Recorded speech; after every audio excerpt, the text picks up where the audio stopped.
Assalamualaikum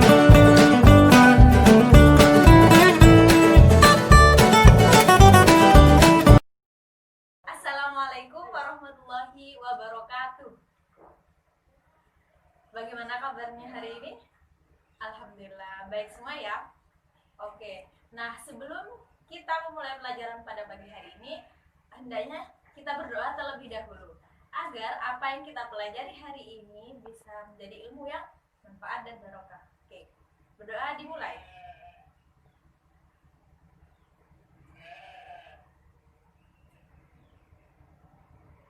Berdoa selesai. Gimana? Ada yang tidak masuk hari ini? Oke, masuk semua ya. Kenapa? Oh, belum sarapan. Kenapa tidak sarapan? Telat. Oh, berarti kamu bangunnya terlalu siang ya? Lain kali bangunnya harus pagi ya. Oke. Kalian tahu sekarang pelajaran apa? Iya, pelajaran IPA. Benar. Terus materinya? Bukan. Apa yuk? Melanjutkan materi yang kemarin. Ya, materi kemarin apa? Bagus, pintar, gempa bumi. Kalian masih ingat ya? Apa itu gempa bumi? Kan baru kemarin nih Ibu jelasin apa itu gempa bumi, macam-macamnya. Ya apa? Gempa bumi adalah pergerakan lempeng bumi yang ada di dalam bumi.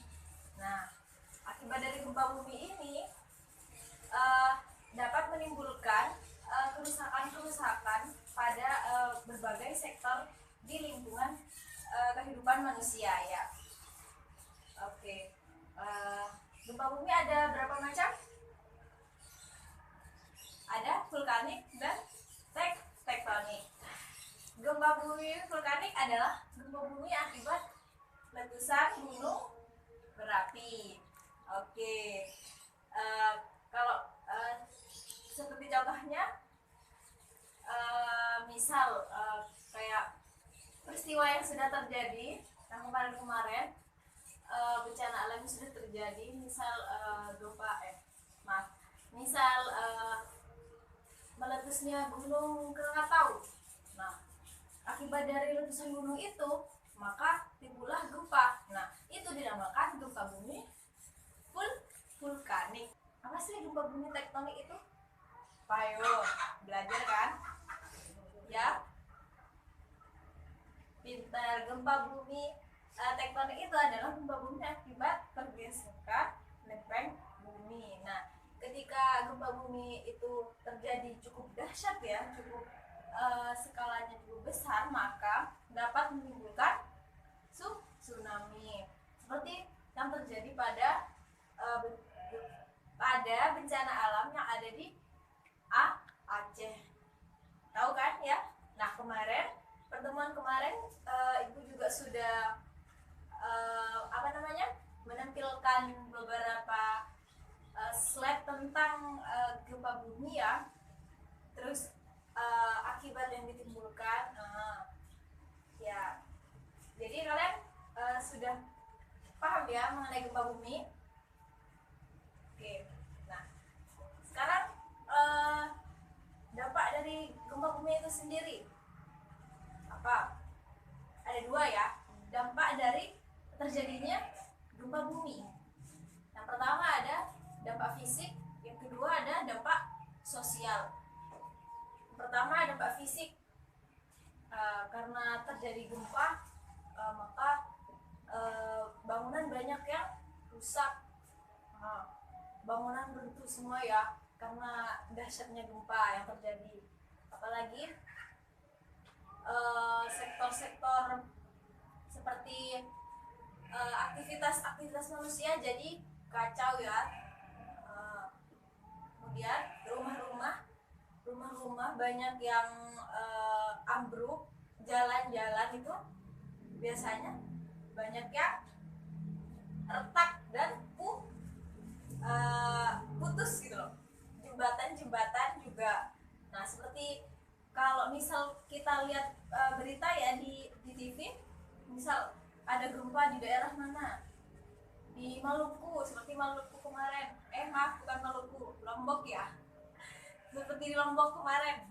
Nah, bisa kita lihat ya, banyak berita-berita yang di TV yang menampilkan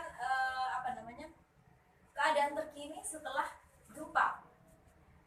Ya, seperti itu. Semua kacau. Jadi gempa bumi ini sangat merugikan ya terhadap kita manusia. Dampaknya sangat signifikan seperti itu. Terus kemudian yang kedua ada dampak sosial. Apa dampak sosialnya? Ya, kita karena adanya gempa tadi banyak terjadi kelaparan. Kemudian apalagi trauma ya, trauma dari masyarakat yang mengalami gempa itu, maka dia seakan-akan terus dibayang-bayangi oleh gempa itu tadi. Nah, jadi berakibat kepada mental, sudah kehilangan keluarga, misal keluarga, terus tempat tinggal, rumah. Dia juga mengalami mentalnya trauma. Nah, ya apalagi selain dampak sosialnya, kemiskinan, ya kelaparan juga termasuk ya. Nah, karena peristiwa gempa yang terjadi dapat mengakibatkan kelaparan ya. Misal karena kan gempa ini meruntuhkan bangunan-bangunan, rumah-rumah, kemudian semuanya hancur, jalan-jalan, semuanya kantor. Nah, jadi kan gempa ini juga dapat menyebabkan kelaparan karena sudah tidak adanya lagi pemasukan untuk kebutuhan seperti itu. Kemudian dapat menimbulkan penyakit. Penyakit karena kekacauan yang terjadi akibat gempa ini juga dapat menimbulkan penyakit seperti itu yang dapat menjangkit semua korban gempa ya. Kan biasanya setelah gempa itu korban dievakuasi terlebih dahulu, kemudian nanti ada tempat untuk korban, tempat tersendiri untuk tempat korban-korban yang rumah-rumahnya sudah hancur, semuanya peralatan-peralatan yang dia punya udah nggak ada, jadinya mereka di sana. Nah, karena sudah lingkungan tidak sehat lagi, jadi mereka mudah terjangkit oleh penyakit seperti itu. Nah, kemudian jika dalam skala besar gempa misalkan seperti yang terjadi pada Aceh ya, di daerah Aceh dan Lombok dapat menimbulkan tsunami seperti itu. Kemudian yang selanjutnya ada cara penanggulangan gempa sebelum terjadi gempa, ketika terjadi gempa, dan setelah terjadi gempa. Yang pertama ada sebelum terjadi gempa bumi. Yang kedua, ketika terjadi.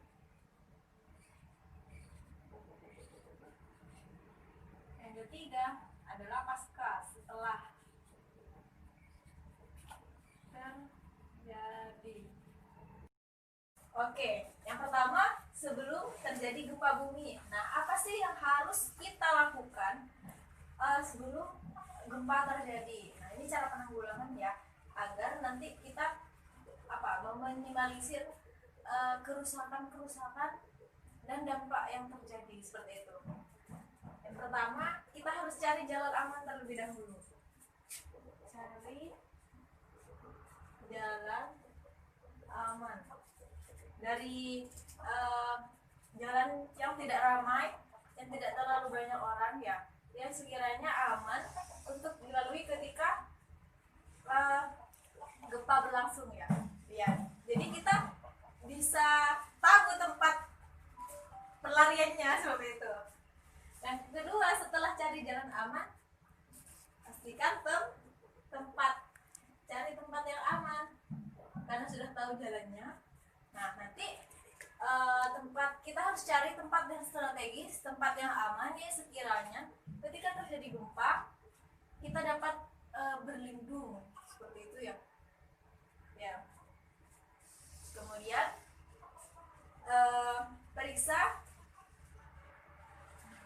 Kemudian periksa rumah, apakah rumah kita pondasinya kokoh atau tidak. Rumah kokoh pondasi atau tidak. Nah, ini harus dipastikan terlebih dahulu. Kemudian yang keempat, kita harus mengelompokkan barang-barang yang besar dan berat harus ada di bagian bawah. Letakkan barang besar di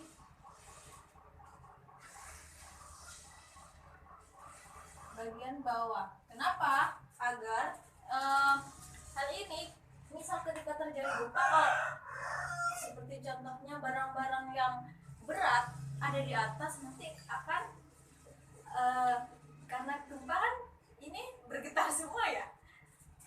Nah, itu nanti jadi kalau misal barang besar ada di atas, nanti kita khawatir kita akan terkena kejatuhan barang tersebut.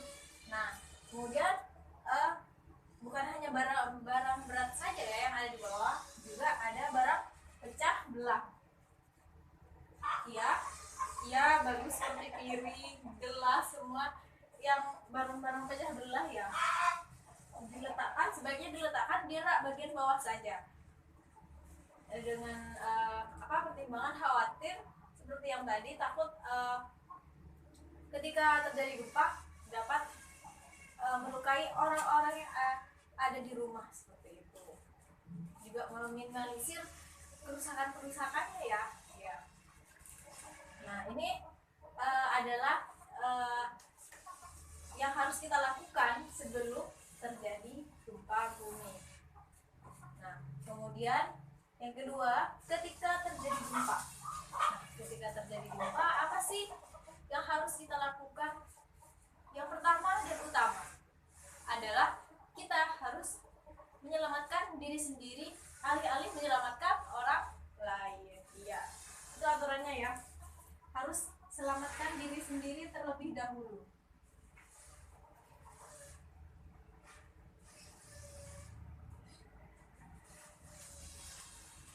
Kemudian setelah memastikan diri kita aman, nah kita harus cari tempat yang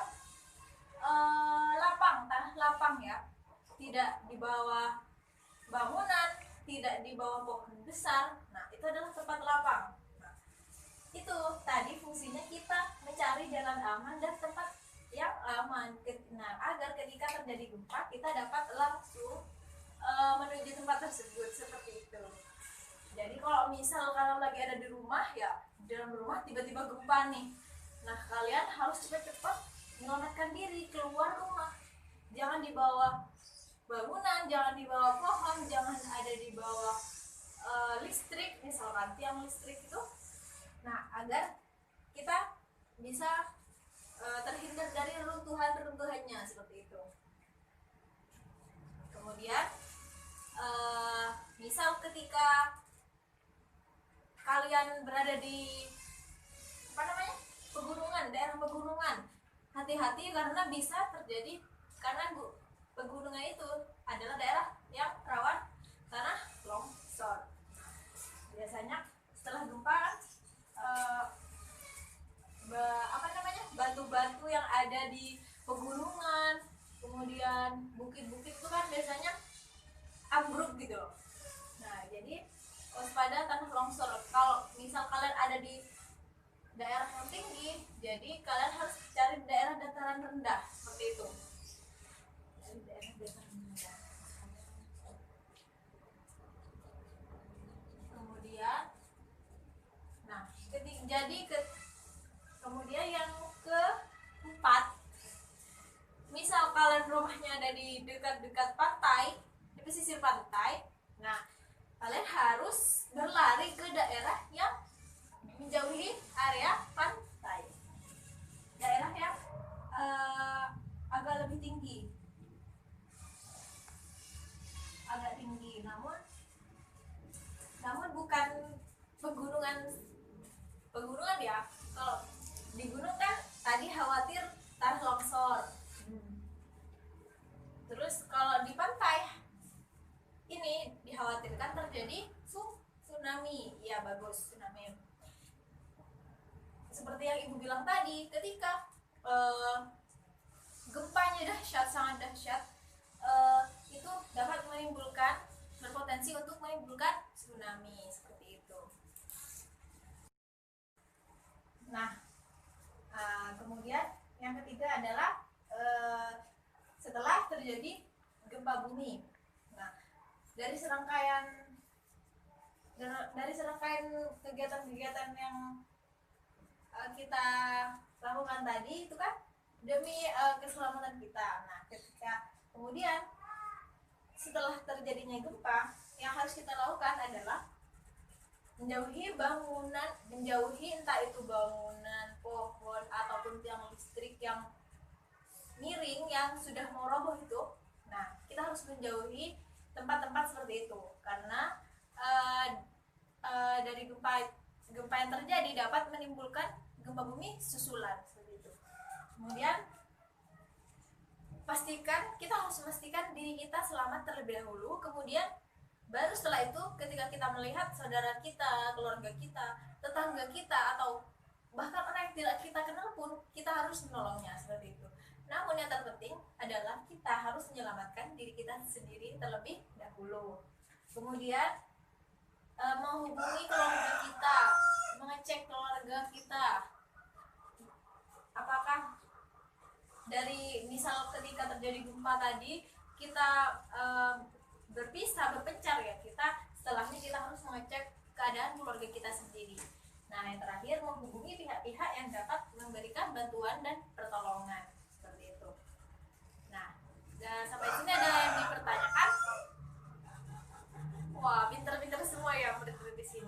Oke, kalau nggak ada ditanyakan, nah Ibu pengen abis ini Ibu ngasih sesuatu buat kalian. Nah, ini kita dalam rangka belajar sambil bermain ya, biar kita nggak bosan. Juga dalam rangka kita mereview kembali materi yang sudah kita pelajari di kemarin. Jadi kita akan mengisi word square. Word square itu kita mengisi seperti teka-teki. Nah, ya kita harus cari kata yang sesuai dengan pertanyaan-pertanyaan yang sudah Ibu siapkan.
bisa mempelajari ya, misal ketika terjadi gempa kita bisa menerapkan hal-hal yang sudah kita bahas sebelumnya, begitu. Oke, sebelum ibu akhiri pembelajaran pada pagi hari ini, ada yang mau ditanyakan? Enggak, oke, paham semua berarti ya.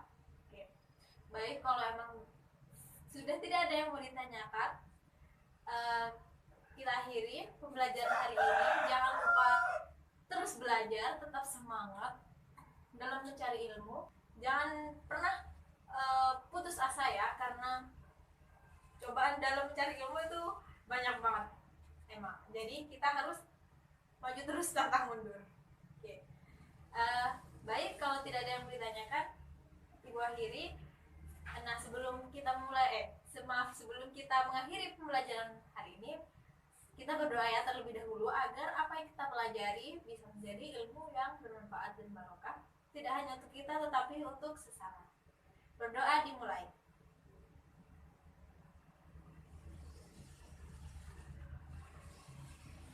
Berdoa selesai. Kurang lebihnya ibu mohon maaf. Wassalamualaikum warahmatullahi wabarakatuh.